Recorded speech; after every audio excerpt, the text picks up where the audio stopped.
Hello everyone, welcome back to Rolling Solo. My name is Adam Smith, and today we're going to be taking a look at Fallout, the board game. Now this is one I've been dying to get to the table since its release. It really isn't that old. It's only been out for a few weeks. I picked it up and have been playing it, but I wanted to show you guys how to set this thing up in a solo situation to see whether or not this is a game you guys would be interested in. Now, this game, or this video at least, will take you through the setup from start to finish of all the steps you need to in order to get the game to the table. It will ignore any rules explanations, and we will talk about rules in the rules overview video coming next. And then, of course, a playthrough as per normal in the showcase. So, hope you guys will enjoy. If you do, give me a thumbs up and a like. Let me know that you want to see more Fallout, but let's get started. So the very first thing to do, of course, I've already set up a bunch of things here on the table that have to do with the game itself. But we'll go through them one by one so you guys understand what's out and what needs to be out in order to set this game up. So the very first thing you're going to want to do when you get the game out is, again, you can quickly categorize things by color and just by look. You really don't need to look at the instructions in order to figure most of this stuff out. So a lot of these tiles, for instance, that are red, you group them up, green, group them up, that type of thing. You can get the majority of this stuff organized before you even take a look at the rules. Once you've grouped everything up on your table and you've got it organized, you start right off the top with a bunch of different actual missions that you can go onto or scenarios. So there's a few of them in this game, actually. So you can see we've got the Commonwealth here. We've got the capital Wasteland. And as you'll notice, these are going to be calling back to the video game a lot of these places and locations. So if you have played Fallout before, this is going to be right up your alley. You'll understand exactly where those locations are, the types of individuals that inhabit them, and the factions that happen to be there. But if you've never played Fallout before, then I guess you lose a little bit of that thematic background. So for people who have played Fallout the video game before, of course you're going to have an advantage in being sucked into the theme a little bit more so by having that familiarity with the video games. So we have the Commonwealth, Capital Wasteland, the Pit, and Far Harbor. Now, for the demonstrative purposes of setting up this game as well as playthrough, we're going to start with the Commonwealth. The game actually recommends that you begin with that particular one, so we're going to go with that, seeing as this is kind of a setup and playthrough of the game itself. So when you get this in front of you, you're going to see two different factions, essentially. We'll talk more about those probably in the rules overview, but essentially these are going to be the two factions ongoing within the game. Really, the most important thing to do once you've picked your scenario is to flip the card over. Now, at this point, it's going to give you kind of that computerized text, which we're all very familiar with. Those of us at least that have played the video game, and it's going to say here exactly what some information regarding your setup. So for this particular case, it says stage 14, which means we're going to have to find 14's card in the deck and stage it into the area, and then it says place a, which would be this token right here, on Diamond City once we do it. So before we do that, and actually what we'll do right now in order to save time for you guys as well, is you'd build out this entire map. Now, as you can see, there's a whole bunch of green locations as well as red locations. Green is easier than red, best way to say it.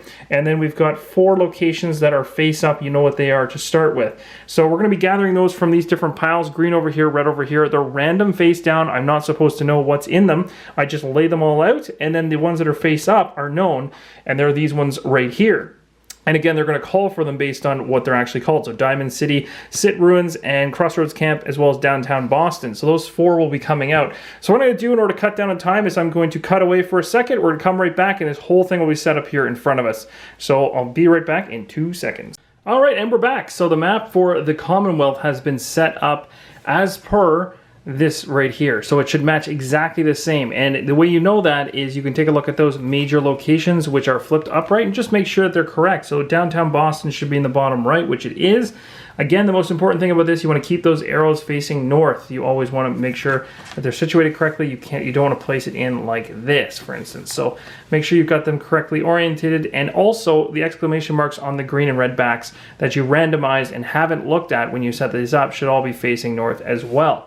So make sure to do that. We got the Sit Ruins right here, and then we have Diamond City right here. And again, those should match what's shown in the scenario. And then Crossroads Camp should be way up top in the left, which is where we'll likely start our adventure. Now, the other thing you want to talk about is the top of this card. It also lets you know to set up stage 14. So what I've done is I went through this gigantic deck of quest cards, and I pulled out number 14. Very simplistic. Everything should be in order even when you open up the box. You shouldn't have to renumber anything, but just keep it in order and never shuffle that so that you can avoid any headaches in the future looking for cards. So I pulled out 14, so we'll do a quick read of the text on the beginning of the card to get an idea of what we're doing here and what's going on. So many dangers lurk in this new wasteland ahead of you, but the one you should have heard the most about is the dreaded synth. Said to look, sound, and smell just like humans, they are robots who have infiltrated the very society of the Commonwealth. Alright, so that's what we're kind of on the lookout for, essentially. And we'll talk more about this card and what it does when we actually get to the rules overview and also the playthrough. So we've really essentially completed this card. We can turn this over and leave it here. The other thing to do is we'll just put it to the side for now. We'll talk a little bit more about a couple things we need to do with this at the very end of the setup. So we'll leave it right there for now. We'll take these other ones we're not using and toss them. So next up, after you do that, you've built out your map. We also don't want to forget that on this particular card, I just remembered, we're supposed to place a shield token on Diamond City. So you need to grab one of these shield tokens. And as we know, based on our particular Commonwealth scenario, shield is for the Institute, which is a mysterious scientific organization that's created robots known as synths and that can be nearly indistinguishable from humans. So it lines right up with the story. This is supposed to be put in Diamond City. All right, so there we go. Now we've got the whole setup done. So we're moving on here to tokens. Now the most important thing to know about tokens is you can like I mentioned earlier in the video, you can very easily distinguish them just by color patterns. So when you're setting up your monster tokens, you can just go ahead from left to right in any order you want. You can have these color things laid out, but essentially we'll talk more about what they are and what they represent in the playthrough and the rules overview. Just categorize them so that they're color coded essentially, and make sure they're randomized and you don't know what is what. So they all should be face down, and then just put them right there, you're good to go. The other things you need to do is get your Nuka-Cola caps ready, so just like that. On the blue ones are always worth 5, the red ones are worth 1. And you also want to get your special tokens ready and make sure that you have all the Vault Boys kind of facing you or staring at you in the face. You don't want to be seeing any letters, any special letters showing towards you. You'll also, when you're going through those particular tokens, notice that there's these yellow ones. They coordinate to the different characters. We'll talk about that in a second. Okay, so once you got those tokens separated, that's fairly easy. There's also these ones here that are kind of brown tokens. These particular ones, though, and I'm kind of drawing a blank actually what they're called. I think they're called trait tokens. So there's 3 different ones. We'll talk more about those when we actually get to them, but essentially you just want to make sure they're basically categorized out and within easy reach.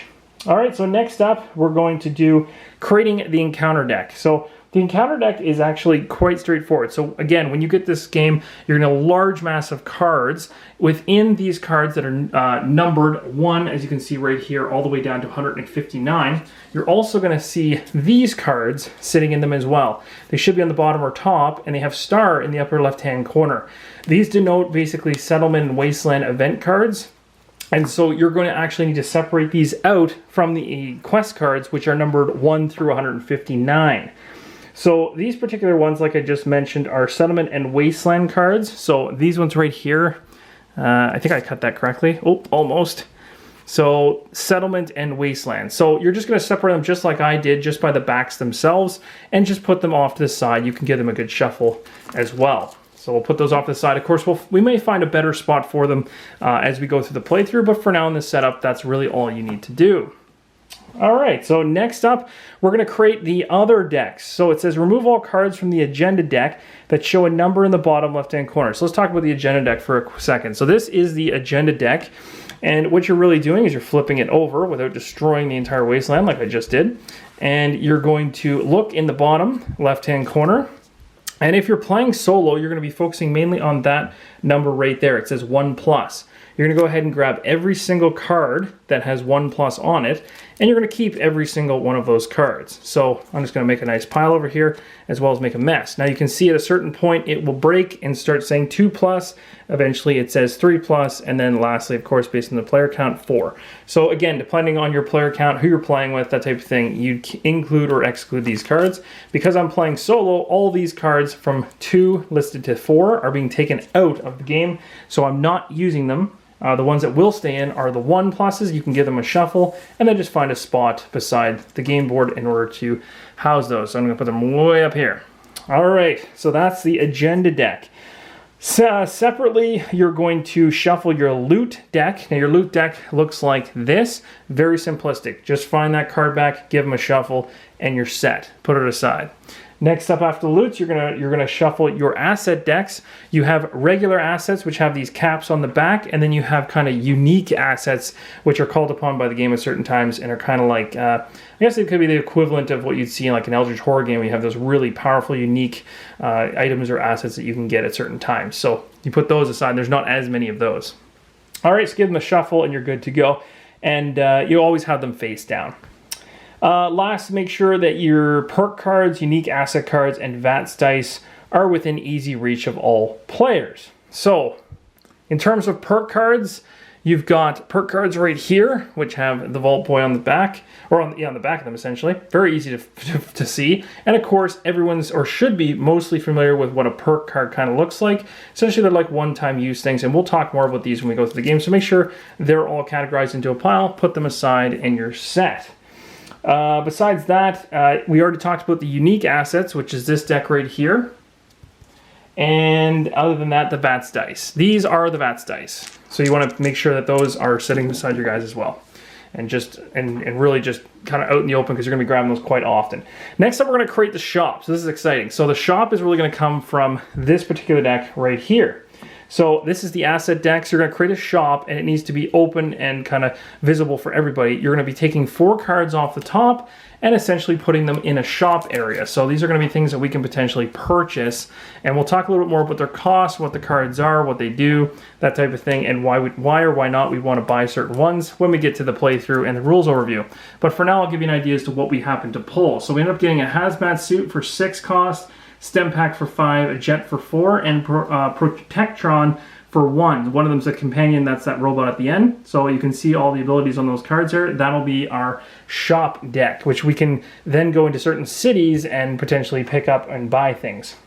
All right, so next up is to choose and place a survivor. Now this is really where it comes back to you guys. I want you guys to actually, in the comments below, to let me know who you think I should be in this solo play.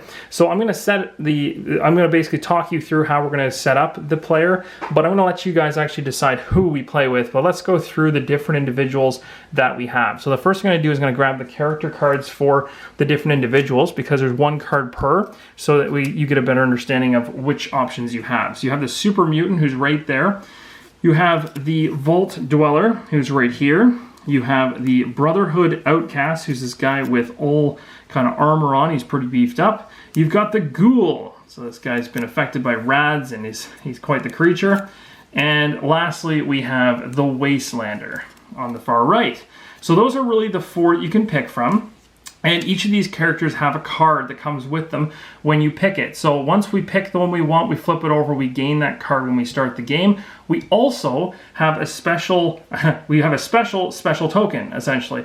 These are called special tokens, and essentially when you pull this over, it's basically a defaulted letter to essentially go into your character's player mat, essentially. So you have this special thing right here, and you're essentially trying to add different tokens into each of these areas. Every single character, no matter which one you pick, will get one for automatically, essentially. They're not all the same, so they're probably one of each different one here, although there'll be 2 less than everything, because there's 5 there and 7 slots.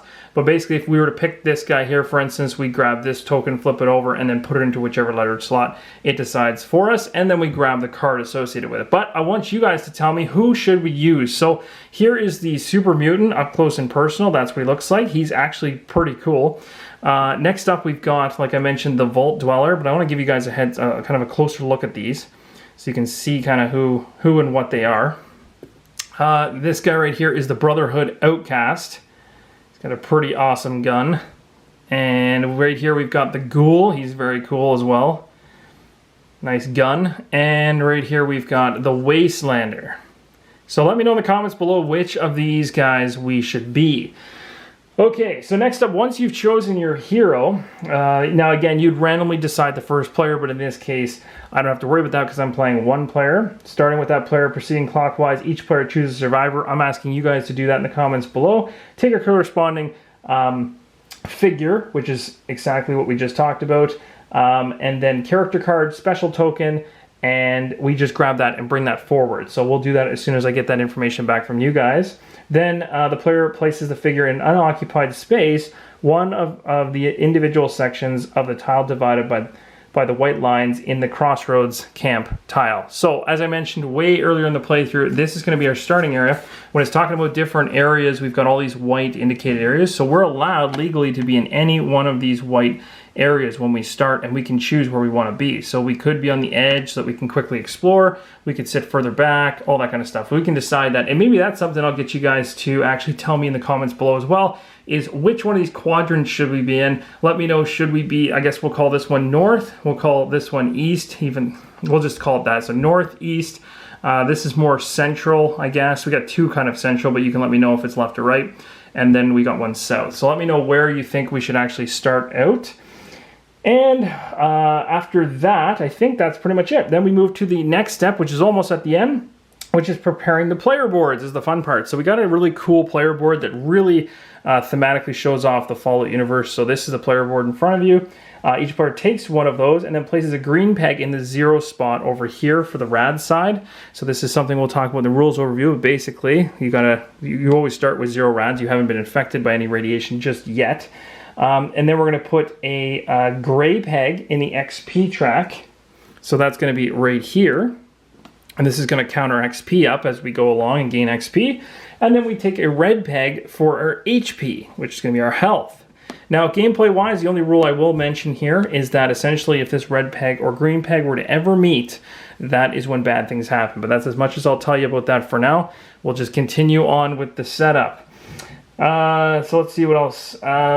Is there anything else? So once we've got all, actually once we decide based on your guys' comment which character we're going to be, then everything will move over. We'll flip the token that corresponds with the one you pick, put it into this particular track, and then move forward. There's one other thing that you'll also do is once you pick one, then you go to this special token pile.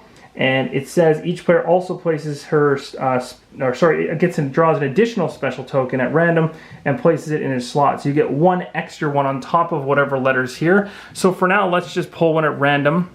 And if it happens to be the same as whatever one you guys pick and we flip over, then we'll have to basically repick, but I got an I. So for now, we're going to say that I is going to be sitting in here. But if we happen to pick a character that has an I for one of its stats, then we're going to have to repick. Not a character, we'll just chuck this one and repick the I. All right, so there we go. And it just kind of sits just in there like that, which is pretty cool. And we each take 3 caps. So we start with 3 money, so we're not completely poor. So we'll take 3 caps, put them near our player board. So that's good.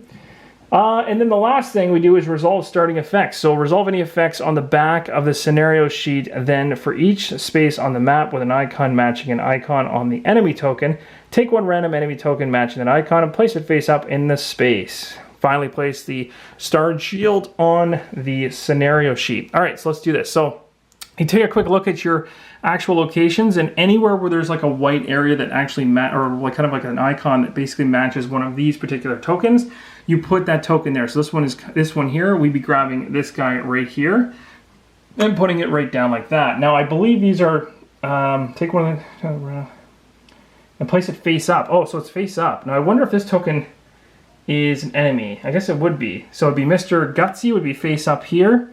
And then the other one would be this one right here. So we have another symbol close to the railroad and downtown Boston. So we're gonna go ahead and grab a token for that, flip it face up. And we got a super mutant skirmisher. Oh geez, that's not good. So he's there. All right, so that's it. I don't think we have any other icons anywhere else revealed. So we'll just leave that alone.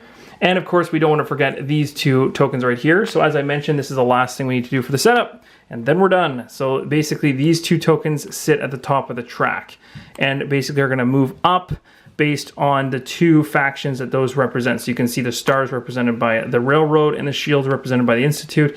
And we'll talk more about this in the rules overview as to what this track does and what it's all about, so you guys completely understand why it's even there. But that's essentially the setup, guys. That's it. So the only thing I have left for you guys to do for me is decide who I should be. So it's up to you. Let me know which of the 5 we should play with. These are the names of them. Let me know in the comments below. Once we figure that out, then I'm going to go ahead and set that up by grabbing the appropriate character, filling out the sheet, getting the special stats all set up. We'll clear up all the things we don't need here, including all the extra characters, and we're going to begin with a little overview of the rules before we jump into the playthrough. So I hope this was helpful getting this to the table, and I'm looking forward to playing this with you guys. Thanks again for watching, and keep on rolling solo.